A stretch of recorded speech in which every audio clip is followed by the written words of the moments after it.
저는 요즘 시간에 대해서 생각하고 있습니다.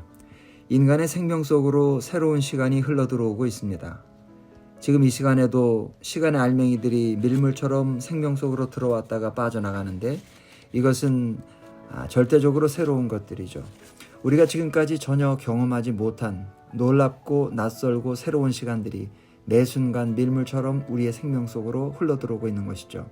이것은 경이로운 사태이자 놀라운 혼란이고 신바람입니다. 우린 그 위에서 살고 있는 겁니다. 악기를 연주하는 사람을 보면 나는 시간이 새롭다는 것을 증명할 수가 있습니다. 가야금 10줄에서 한 줄을 튕기면 소리가 탕 하고 올라오잖아요. 이때 지금까지 우리가 일찍이 들어보지 못한 놀랍고 낯선 아름다움이 처음으로 발생합니다. 그 소리는 불과 2, 3초 후에 어디론지 사라집니다. 가야금을 연주하려면 또 다른 줄을 뜯을 수밖에 없지요. 그 소리가 어디로 사라진 것인지는 모르겠습니다. 나는 아마 사라지는 것은 아니라고 생각합니다. 우리가 들을 수 없는 미세한 진동을 이루면서 우주 공간 어딘가로 날아가고 있는 것이 아닌가 하는 생각이 드는 것이죠. 어디로 갔는지는 모르겠습니다. 악기는 공간을 차지하지만 거기에서 나오는 소리는 시간 안에서만 존재합니다. 연주자의 생명 앞으로 바싹바싹 다가오는 미래의 시간. 그러니까 나의 생명에 가장 가까이 온 미래의 시간.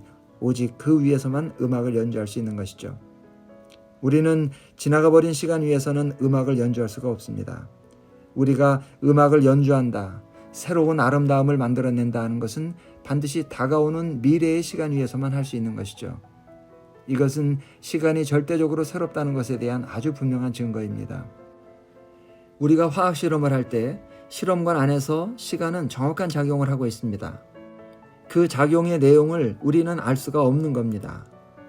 당구를 칠 때 테이블 위를 돌아다니는 그 당구알 속에서도 당구알의 진행 방향과 속도 안에서도 시간은 정확한 자기의 사명을 다하고 있는 것입니다. 우리 집안의 간장독, 된장독, 김치독에서도 시간은 자기 사명을 수행하고 있습니다. 우리 인간의 몸속에서 모든 생로병사와 모든 변화와 모든 설렘을 만들면서 시간이 작용을 하는 것이죠. 우리는 아직 그 비밀을 알 수가 없습니다. 대학에 시간학과가 있으면 좋겠습니다. 시간만을 연구하고 시간이 도대체 어떻게 작용을 하는 것인지 그것만을 전문적으로 연구해서 나같이 공부를 잘 못하고 호기심 많은 사람한테 가르쳐주면 좋겠다는 생각을 합니다. 시간을 연구하는 것, 그것은 매우 혼란스러운 일이죠. 그러나 신바람 나는 일입니다. 시간이라고 말하기도 하지만 그것을 정확하게 설명할 길이 없는 거죠. 나는 소설 남한산성을 쓰면서 시간을 설명하려고 무척 애를 썼는데 결국 잘 안 된 것 같습니다. 병자호란 때 우리 조선 조정은 남한산성으로 피난을 갔습니다. 청병 20만 대군이 몰려와서 그 작은 성을 포위했습니다. 성은 완전히 고립무원의 상태에 빠진 것이죠. 그러면 절대적인 고립무원의 상태에 빠진 그 성 안에서 인간은 대체 무슨 말을 짓거리고 무슨 희망을 가지고 무슨 앞날을 기억하면서 어떤 짓거리를 하면서 거기서 살았는가를 저는 써놓았습니다. 가장 중요한 것은 그 고립무원의 성 안에서 시간은 어떤 모양으로 흘러가는가를 묘사하는 일이었습니다. 묘사를 해야 내가 소설가라고 행세를 할 수 있을 거 아니겠습니까? 뭐라고 써놓긴 했는데 지금 보니까 너무 꼴 같지 않아서 다시 쓰고 싶은데 하지만 다시 써도 역시 안 될 것 같습니다. 우리는 수십만 년, 수백만 년의 시간을 상상할 수가 없습니다. 그러나 하루라는 것은 우리가 일상적으로 체험을 하니까 어떤 시간인지를 알 수가 있죠. 하루는 놀라운 것입니다. 하루라는 시간 안에 어둠이 오고 밝음이 오고 해가 뜨고 달이 뜨고 별이 뜨고 죽음처럼 잠드는 시간이 있고 또 깨어나는 부활의 시간이 있고 노동과 휴식, 절정과 맨 밑바닥이 다 있는 거죠. 하루는 한 사람의 일생과 맞먹는 시간입니다. 여러분, 하루를 소홀히 하면 안 됩니다. 하루는 일생과 맞먹는 겁니다. 그 안에 모든 게 다 들어있습니다. 시간이 갖추어야 할 모든 모습이 그 안에 다 있습니다. 아무것도 빠진 것이 없죠. 저는 저녁 때가 되면 신이 납니다. 저녁이 되어서 사위가 어슴푸레해지면 신바람이 납니다. 푸른 밤이 오고 하늘에 별이 박히면 우리가 낮에 느끼던 삶의 하중들이 조금은 빠져나가서 삶이 좀 헐거워지고 홀가분해지는 것 같죠. 그리고 하늘에 별이 뜬 걸 보면 이 세상의 시간이라는 것이 정확하게 살아있어서 저렇게 분명하게 작동이 되고 있구나 하는 걸 느낄 수 있죠. 그럴 때 저는 아주 신이 납니다. 저는 나가서 놉니다. 하던 일을 접어놓고 나가 놀 수밖에 없죠. 돌아다니면서 술 먹고 친구들 불러내고 너무 좋아서 일을 못하는 겁니다. 시간의 흐름, 시간의 작용, 이런 것들은 우리가 언어로 포착하기가 거의 불가능하거나 매우 힘든 것입니다. 언어로 표현할 수 있는 것보다 언어로 표현할 수 없는 것이 훨씬 더 많다는 것을 우리는 알아야 합니다. 여러분, 사전에서 노랗다 하는 말을 찾아보세요.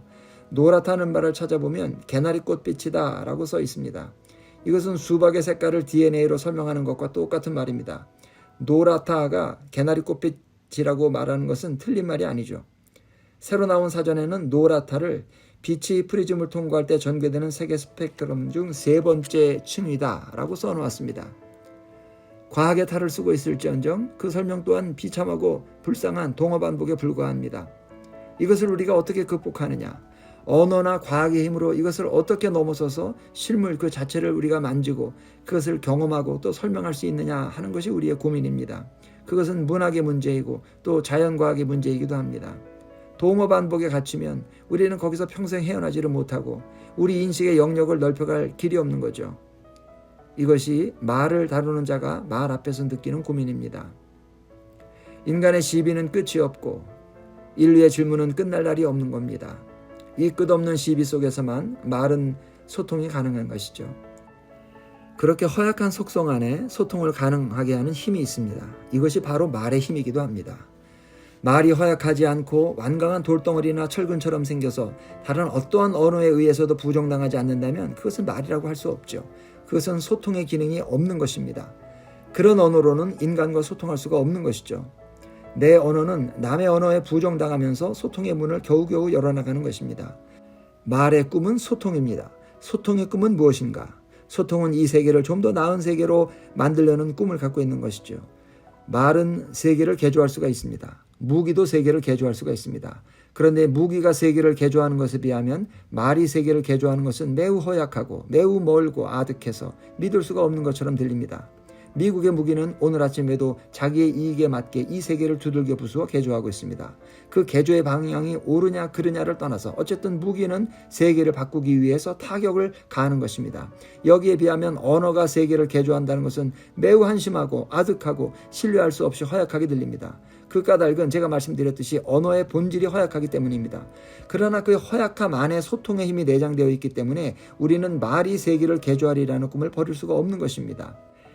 인간이 세계를 개조할 수 있다는 것은 아마 말이 세계를 개조할 수 있는 한도 안에서만 할 수가 있을 겁니다. 쉽게 말하면 말로 해서 안 되면 어쩔 수가 없는 것입니다. 말로 안 되면 어떻게 하나? 그 다음은 무기의 세계입니다. 악기는 어떻습니까? 악기도 세계를 개조할 수가 있을 겁니다. 가야금 한 줄을 뜯으면 우리가 전혀 경험하지 못했던 놀라운 아름다움의 세계가 돌연 발생합니다. 그런 힘으로써 악기는 세계를 개조할 수가 있는 것입니다. 그러나 그것도 역시 무기가 세계를 개조하는 것에 비하면 아득히 멀게 들리는 것이죠. 그러나 우리는 그것을 포기할 수가 없는 것입니다. 그것을 포기하는 순간에 우리는 바로 야만의 세계로 떨어지는 것입니다. 야만이라는 얘기를 하니까 참 치가 떨리는데 우리는 매일매일 인간의 야만성에 절망하면서 또 거기에 동화되면서 사는 것이죠. 제가 쓴 현의 노래는 가야금을 만든 우룩이라는 예술가에 대한 소설입니다. 우룩의 시대는 신라가 삼국통일을 준비하면서 고구려와 백제를 부수기 이전에 신라 주변에 있던 가야의 여러 부족 국가를 쳐부수던 때입니다. 우룩의 조국은 작은 부족 국가였습니다. 대가야나 신라의 군사력에 비하면 약소한 나라였죠. 대가야에서 우룩은 지위가 매우 높았습니다. 궁중악사였다고 하니까요. 예술가가 도달할 수 있는 최고의 벼슬에 도달한 것이죠. 그런데 신라가 자기 조국 대가야를 쳐들어오니까 우룩은 악기를 들고 조국을 배반해버렸습니다. 그 작은 부족 국가를 배반하고 신라에 투항을 했습니다. 진흥왕의 포로가 되어서 진흥왕을 위해서 음악을 연주합니다. 진흥왕은 하림궁이라는 궁궐을 지어놓고 그곳에 우룩을 데려와 가야금을 연주하게 합니다. 나는 우룩이 조국을 배반하는 대목이 아주 마음에 들었습니다. 악기를 들고 조국을 배반한다는 것은 예술가가 아니면 할 수 없는 일입니다. 우룩의 악기에는 그 당시 가야금이라는 이름이 없고 그냥 금이었는데 그 악기에 자기 조국의 이름을 붙여서 가야금이라는 이름으로 천년 만년 전한 것이죠. 우룩은 사실 진흥왕을 이긴 사람일 수도 있어요. 대가야의 악기로 신라의 음악을 완전히 평정해 버렸으니까요. 가야금은 신라 최고의 악기, 최고의 음악이 되었습니다. 그 이름이 가야금으로 자기가 배반해버린 조국의 이름을 거기다 붙여 천년 만년 전한 것입니다. 그러니까 이 세상의 승부라는 것은 그렇게 간단히 말할 수 있는 것이 아니죠. 그 시대의 우룩의 고향은 지금의 고령입니다. 대구 옆에 있는 고령으로 합천 해인사 뒷산 기슭입니다. 우룩의 고향인 그곳은 거대한 철의 산지였죠. 지금도 그 유적들이 남아 있습니다. 거기서 대가야는 신라에 맞서기 위해 철제 무기를 만들었습니다. 대가야의 철은 매우 강도가 높았습니다. 일본에까지 수출을 했습니다. 고령은 거대한 무기 공장이었는데 우룩은 거기서 악기를 만들었습니다. 그때 무기 공장은 대장간이었습니다.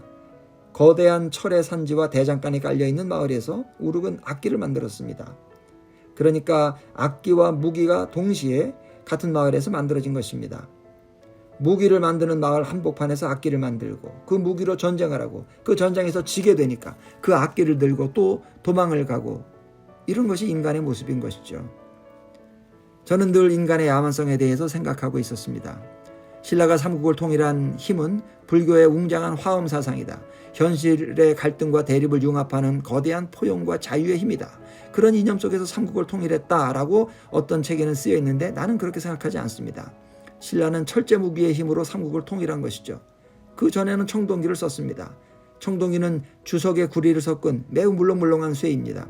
청동기로 사람을 죽이다가 철제 무기로 사람을 죽이니까 너무 좋았겠죠. 신병기, 즉 첨단 무기가 나온 것입니다. 신라는 철제 무기의 힘으로 가야를 부수고 고구려를 부수어서 삼국 통일을 하는 거죠. 그렇다면 신라의 화엄 사상은 뭐냐? 에밀레종은 뭐냐? 황룡사는 뭐냐? 그것은 그 철제 무기 위에 올라앉은 구조물이죠. 거꾸로가 아니라는 말입니다. 맨 바탕에 무기가 있고 그 위에 화엄이 있는 것이지 화엄이 바탕에 있고 그 위에 무기가 있는 것이 아니라는 것입니다. 그것이 내가 세상을 들여다보는 시선입니다. 약육강식의 문제는 참 해결할 길이 없습니다. 여러분이 이런 훌륭한 대학에 입학했다면 그것은 약육강식의 질서에서 강자의 대열에 편입되기 시작한 것입니다. 인류가 겪은 수많은 혁명은 아마 인간이 약육강식의 질서에 승복할 수가 없기 때문에 벌어진 사태일 것입니다. 볼셰비키 혁명, 가보농민전쟁, 프랑스 혁명이 다 그렇겠죠. 그럼에도 불구하고 인간은 그 문제를 여전히 해결하지 못하고 있는 것 같습니다. 다만 약육강식의 외양이 세련되어 가는 것이죠. 겉모습이 세련되어 갑니다. 그러나 그 많은 혁명에도 불구하고 세계는 여전히 불완전합니다. 또 언어라는 것은 내가 앞서 이야기했듯이 그렇게 많은 결함과 그렇게 많은 취약함을 가지고 있습니다. 우리는 이것과 더불어 살아갈 수밖에 없는 것이죠. 글을 쓰는 사람에 비하면 그림을 그리는 사람이나 음악을 하는 사람들은 행복합니다. 음악은 그 자체로 자족한 세계입니다. 그것은 설명할 필요가 없는 것이죠. 그러나 아마 소리는 자기 자신을 반성하는 힘이 거의 없거나 매우 빈약한 것이죠. 반면 말은, 언어는 자기 자신을 반성하는 힘이 있는 것입니다. 또한 다른 말에 의해서 부정되면서 소통의 문을 여는 힘이 있습니다. 이런 불완전한 말과 더불어 우리는 이 불완전한 세계에서 살 수밖에 없는 것입니다. 소설을 쓴다는 것은 불완전한 언어로 불완전한 세계에서 사는 불완전한 인간에 대해서 쓴다는 것입니다. 저의 소설은 대부분 불완전한 인간에 대한 이야기입니다. 제 소설에는 종교나 내사나 구원이나 피안이나 이런 것들이 나오지 않고 오직 해탈하지 못한 중생들만 나옵니다. 앞으로도 그럴 것입니다. 득도하지 못한 중생만 저의 관심사입니다. 그래서 제가 소설로 쓸 수 있는 영역은 매우 좁은 것이죠. 득도하지 못한 중생 얘기만 쓰는 아주 협소한 영역을 쓸 수밖에 없을 것입니다. 인간 밖으로 나갈 수가 없으니까 인간의 안쪽에서만 인간의 언어만을 붙들고 살아야 되니까 그런 협소한 자리에 부자유를 감수할 수밖에 없는 것이죠. 그 안에서만 한 줄 한 줄의 글을 쓰다가 때가 되면 가려고 하는 것입니다.